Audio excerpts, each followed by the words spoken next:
Puedo sentir tantas cosas que a veces ni sé cómo se llaman. Aunque solo están dentro de mí, me gusta dibujarlas. Este es el miedo, amarillo y negro. Yo lo llamo Edo desde pequeño y así lo llamamos en casa.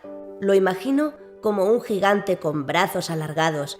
Es como si llegara un nubarrón con muchos truenos. Me asusta porque monta mucho alboroto cuando cree que algo malo podría sucederme. Agita los brazos exclamando ¡cuidado! O aparece silencioso y susurrando. Muchas veces deseé que no existiera, pero ahora sé que sin él no estaría tan seguro. Siempre me está cuidando.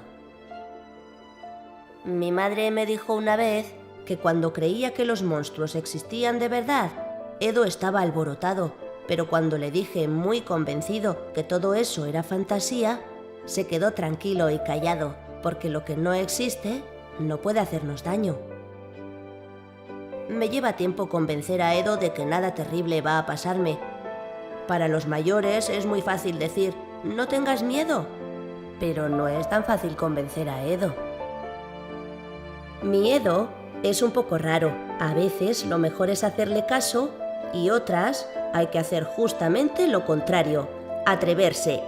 Atreverse es como decidir subir una escalera, aunque sabes que al final, arriba del todo hay algo que te atemoriza. Lo malo es que mientras subes, él estará alborotado, diciendo esas cosas que dice. Lo bueno es que cuando llegas arriba, Edo se queda callado. A medida que vas subiendo, te das cuenta de que a veces nos equivocamos y vemos grande lo pequeño, real lo imaginario, terrible lo que ni siquiera es malo, y te sientes tan bien cuando llegas arriba